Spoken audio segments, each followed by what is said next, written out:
esto que hemos visto es completamente distinto lo que está en la Biblia a esto que estamos viendo aquí. Y lo ponemos porque desde hace 10 años que nosotros dijimos algo parecido a esto, nos decían que nosotros no sabíamos, nadie puede saber cuál es la doctrina de esta denominación, y que nosotros hablábamos sin saber. Bueno, a lo mejor algunas cosas sí las ignorábamos, sí, claro que sí. Pero esto está aquí y se sabe, desde hace mucho, mucho tiempo, ¿no? Lo que esta señora dijo, invalidando completamente a la Biblia. ¿Eh? Y lo dice aquí, Jesús entró en el lugar santísimo del celestial al final de los 2300 días de Daniel, o sea, en 1844. Y ustedes pueden leer lo que sigue ahí. Ahí está la cita, en los primeros escritos, en la página que es. Después aquí también tenemos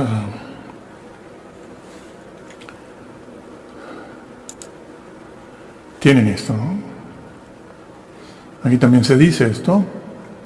Después de la ascensión, nuestro Señor, Salvador, iba a participar en su obra como nuestro gran sumo sacerdote. Muy bien. El apóstol Pablo dice, no entró Cristo en el santuario hecho de mano, figura, sí. Bueno, esa es la cita bíblica. Pero aquí dice, cuando Cristo ascendió al cielo en el año 31, inició su ministerio en el lugar, que dice ahí, santo, en el lugar santo.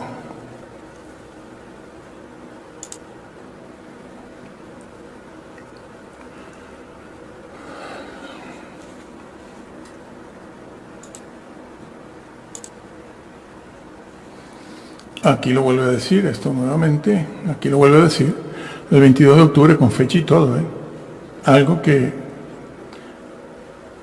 el Señor dijo que nadie sabía la fecha y la hora, pero aquí lo sabía. Es decir, un día como hoy, hace 174 años, etcétera, etcétera. Pasó del lugar santo al lugar santísimo. Al lugar santísimo pasó en 1844, porque hasta esa fecha él no estaba en el lugar santísimo según estos señores. ¿Dónde estaba en el lugar santo? ¿Y qué hacen en el lugar santo? Arriba no hay lugar santo. Cumpliendo el tiempo, etcétera. Y lo vuelve a repetir aquí. Entonces, es eso. Aquí está todo eso.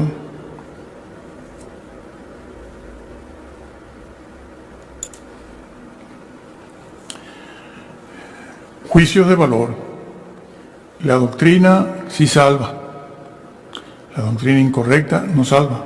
Siempre me acuerdo de Pablo, que tenía muchos problemas con el tema de la resurrección en la iglesia cristiana de Asia Menor y Grecia, porque en toda esa zona creían en la resurrección los cristianos, pero habían modificado, como ya explicamos hace un año o más, habían modificado la forma de esa doctrina. La doctrina la mantenían, pero la forma de la doctrina la habían modificado.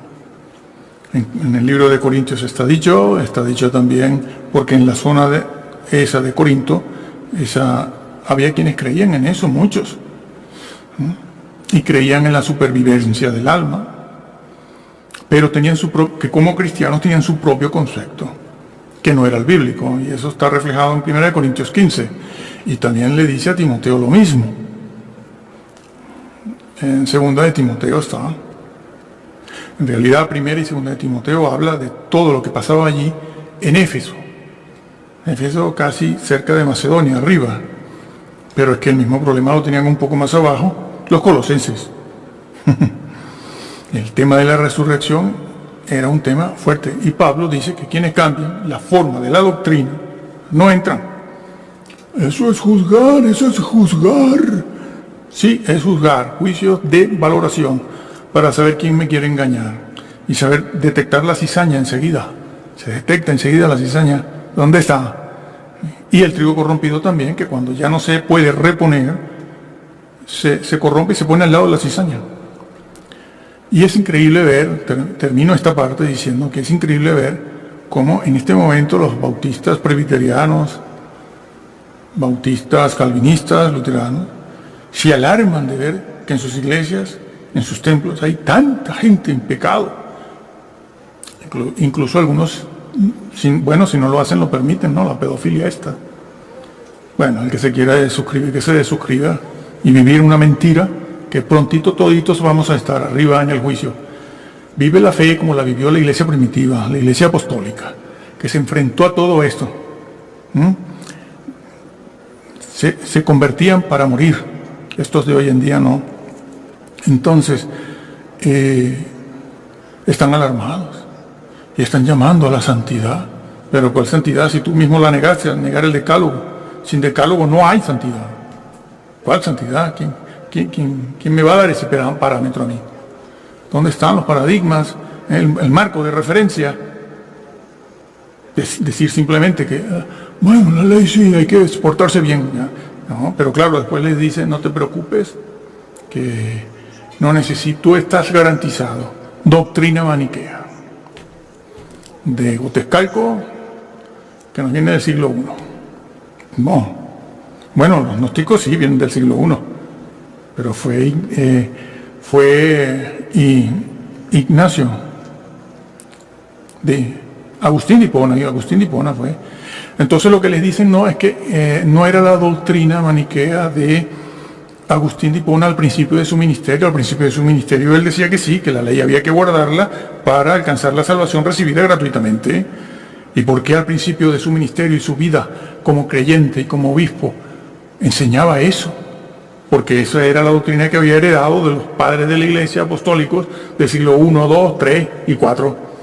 Y él creía eso cuando se convirtió, porque esa era la doctrina que había allí. Pero pasaron 20, 30 años de su ministerio y en su lucha contra los pelagianos, llegó a cambiar la doctrina completamente. Entonces el calvinismo de hoy, que es lo que ustedes han visto por ahí, cuando dicen que Agustín de Hipona era calvinista, entonces lo que te enseñan, dice, no, es que lo que pasa es que Agustín de Hipona se dio cuenta de que estaba equivocado. Estaba equivocado y realmente el decálogo no hacía falta y él se dio cuenta. Y él no creía en la predestinación, pero ahora sí creía al final de su vida. Pues una pifia completa. Escribió muchísimo, pero se equivocó en cosas importantes, señores, que no salvan a nadie. Ellos lo pueden pintar como la gloria del cielo. Ese señor se equivocó en cosas importantes, que ni la misma Roma le ha aceptado. Y eso ha de celebrarse, ¿no? Porque Roma no cree en la predestinación de esa manera. Bueno, algunos monjes por ahí, sí, hay de todo. Entonces, les digo lo mismo de siempre, lean la Biblia.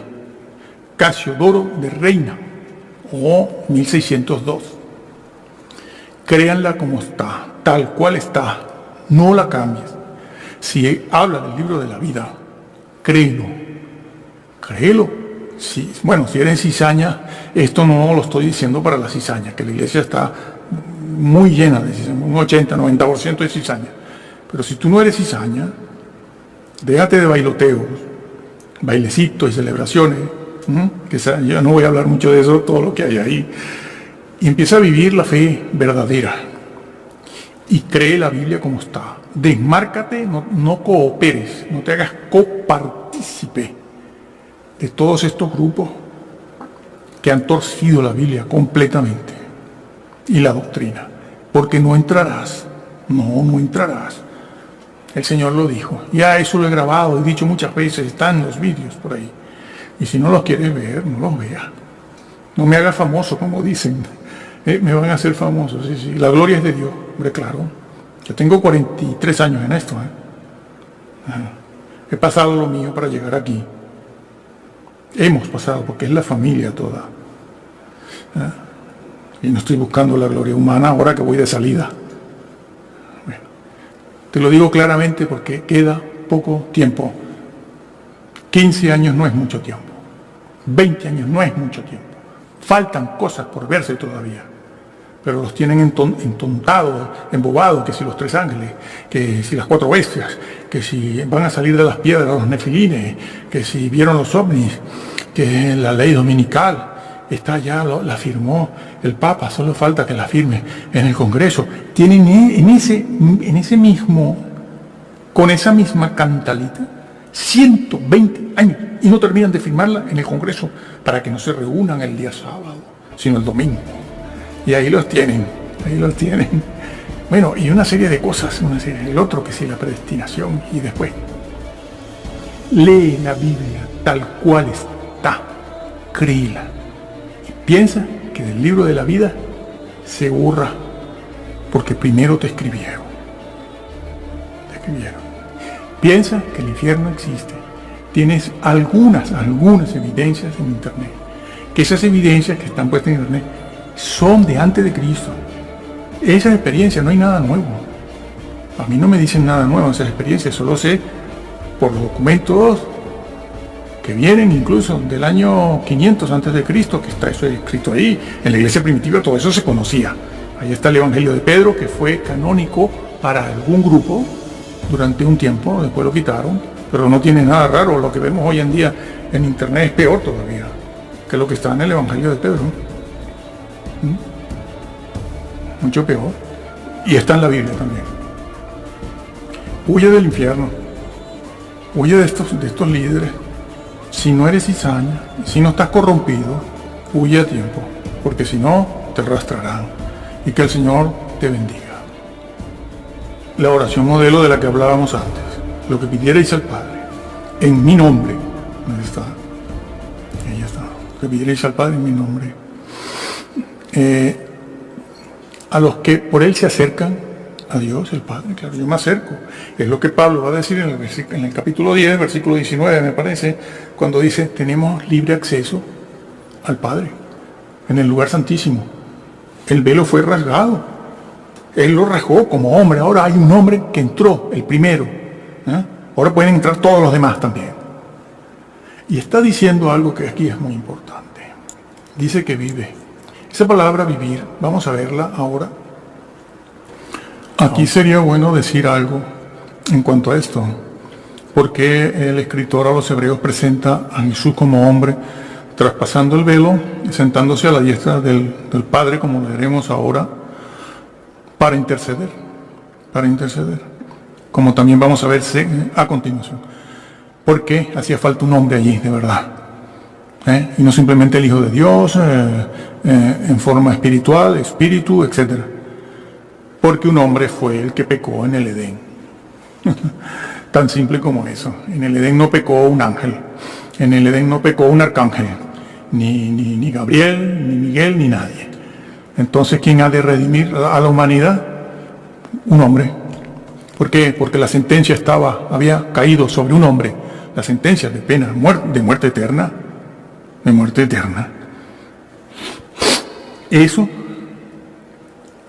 esa era la sentencia eterna.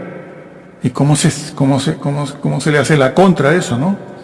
¿Cómo se quita eso? Pues un hombre tiene que pagar por eso. Los arcángeles ni los ángeles han pagado, han caído en eso. Dios mío, ¿qué han hecho? Poner un arcángel allá arriba de intercesor. Pero si los arcángeles no pecaron en el Edén, fue un hombre ha de restituir. Y es ese Señor, Jesús, el Hijo de Dios, que tiene deidad. Eso hay que decirlo porque es que no les interesa absolutamente nada que no sea la predestinación. Y yo puedo pecar. Han llegado a eso, Tengo los vídeos aquí, pero yo por vergüenza ajena no los pongo aquí. A ellos diciendo, si peca, después de todo un mensaje, ¿sí? Después de todo un mensaje casi que arminiano o wesleyano o pentecostal o de sana doctrina, lo que sea, que yo no pertenezco a ninguno de esos grupos. Pero después de haber predicado como un wesleyano, al final dicen, bueno, no te preocupes, si pecas, pide perdón. Así, escuchen, delante de Dios lo digo. Y si vuelves a pecar, vuelves a pedir perdón. Y si vuelves a pecar, vuelves a pedir perdón. Y si pecas otra vez, vuelves a pedir perdón. Le digo, pero ¿qué estás haciendo, loco? Si ustedes han criticado a la Iglesia Católica y al confesionario, porque eso es lo que ellos han hecho históricamente, hasta ahora, y ahora vienes tú y lo predicas para mantener tu falsa doctrina maniquea. Dios, el juicio será algo grave, Se les está diciendo, se les está advirtiendo, se les está poniendo un juicio de valor. Aquel será el que salve o condene. Y ahora pasamos, leemos el versículo siguiente al 24 al 25, que lo habíamos dejado un poco, ¿no? Dice, viviendo siempre para interceder por ellos. Aquí hay dos cosas. Interceder, aquí se dice interceder, pero en otros lugares se dice mediar, lo tenemos por aquí, ¿no? En otros lugares se dice mediar. Aquí se los he puesto, ¿no? Puede salvar, interceder, ahí está el vocablo interceder. Lo tienen por aquí también, para eso se puso esto, ¿no? Pero tienen el vocablo interceder por aquí también. Y el vocablo mediar o mediador, en el mismo libro a los Hebreos, es un vocablo ambivalente. Se refiere a la misma acción de Jesús de interceder, de mediar. Porque ese vocablo, como se los he puesto, interceder, lo tienen ahí en griego, en tuncano. Sí, en tuncano. Es un vocablo, ahora vemos el tiempo en que está. Es un vocablo que significa acercarse a alguien, a algo, acercarse, ¿no? En forma respetuosa para lograr algo, en el sentido de una persona que ruega, que pide, que va a solicitar algo. Sí, ese es el vocablo interceder, es que se ha de traducir así, porque es un solo vocablo. No vamos a poner una frase entera porque por haber hecho eso, en las traducciones dinámicas, se ha vuelto la Biblia un disparate completo. Cada quien pone lo que le parece, porque no traducen la traducción, yo la llamo funcional a veces, pero es formal, palabra por palabra, palabra por palabra. Empiezan a poner las frases que a ellos les parece, y han hecho y la llaman Reina Valera, sí, también. Bueno, entonces han hecho un desastre. Entonces ese vocablo que está ahí así, significa eso, creo que lo hemos puesto aquí, ¿no? Sí, lo dice allí, encontrarse con alguien para rogar o demandar algo, ¿no? O pedir alguna cosa de manera modesta. A veces no para pedir siempre lo bueno, a veces para pedir alguna cosa que no lo es tanto. En este caso, una bendición de Dios, que es el perdón de pecados. Utilizan esto para decir, voy a pedir un carro, un coche, un automóvil, voy a pedir 2 trabajitos, y así, y cosas así. Esto no sirve para eso, porque aquí nos está hablando de eso. Si usted quiere pedir un carro, una casa, un trabajo, tiene que ir a otras partes de la Biblia, si las encuentra.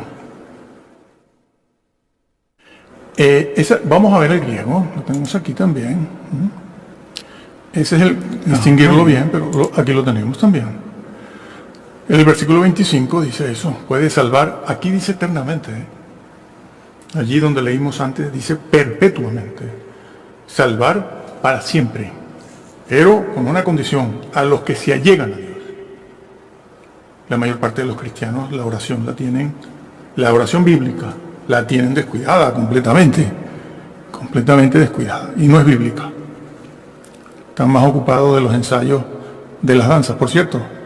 En la ley de judía, no hay nada sobre las danzas. Nada. Ni en el decálogo, mucho menos. Esas son costumbres culturales, pero no es nuestro tema aquí. Entonces, dice interceder. Ya hemos visto algo de interceder. Intercede. Lo repetimos aquí, ¿no? Ese interceder, como está ahí interceder, es un infinitivo. El infinitivo no te indica tiempo, simplemente te dice la acción. No tiene género, no tiene número. Un infinitivo no tiene género, no tiene número, no tiene tiempo tampoco. Te indica solo la acción, interceder. ¿Interceder qué? ¿Cuándo? ¿Cómo? ¿Quién? Entonces, es importante. Nos vamos al capítulo 9, que versículo 2 dice, porque el tabernáculo estaba dispuesto así. En la primera parte, llamada lugar santo, perfecto, estaba el candelero, la mesa y los panes de la proposición. 9.3, en el segundo, tras el segundo velo, el primero era la entrada hacia el lugar santo. Después había otro velo hacia el lugar santísimo. Tras el segundo velo estaba la parte del tabernáculo llamada lugar santísimo. Exacto, correcto, eso es. Eso es. Vámonos al versículo 12, donde por fin se dice, el 11 mejor, y no por sangre de machos, cabríos ni de becerros, sino por su propia sangre, entró una vez para siempre en el santísimo, lugar santísimo, habiendo obtenido eterna redención. ¿Y por qué tenía que ser con sangre? Porque alguien tenía que cargar con la condenación, las ofensas, el desafío, el descaro que el hombre había hecho en el Edén y todos nosotros. Como humanos estuvimos allí. Pero alguien tenía que pagar por eso, si no, no puede entrar un hombre. Un hombre no puede entrar en el lugar santísimo si no es perfectamente santo. Y habiendo pagado aquella sentencia del Edén, el día que de él comas morirás, muerte eterna. Y Jesús lo pagó y lo entró con su propia sangre. Ya no es la de un cordero, un animalito, la mía propia, la del Señor. Por eso rasgó el velo y entró una vez para siempre en el lugar santísimo, habiendo obtenido, así obtuvo la redención. Pero no me lo saques del lugar santísimo, porque usted, para validar la visión, los cálculos del señor Miller, que fue un verdadero fracaso y echó a perder su ministerio y se retiró. Se retiró, ¿no? Sí, bueno, él se retiró, claro, echó a perder su ministerio. Sí, bueno, pero sigo aquí. Entonces, él obtuvo esa eterna redención, ¿no?, en el lugar santísimo. No me lo saques de ahí para darle la razón a la visión esta del señor Miller, porque él se retractó, ¿no? Y ustedes insistieron en que sí. Y entonces formaron allí toda una doctrina entre visiones, sueños, los ángeles, los viajes espirituales, toda una serie de cosas, y destrozaron completamente esto, sacando al Señor del lugar santísimo allí mismo. En el siglo I lo dejaron entrar en el 1844 para el famoso juicio que, por cierto, los juicios del Señor, esto no tiene nada que ver, esto no tiene nada que ver el lugar santísimo con los juicios estos. El juicio está al final del milenio, el juicio del gran trono blanco. Allí está donde está el libro de la vida, ¿sí? Hay un libro de la vida allí, aunque estos señores también lo han quitado.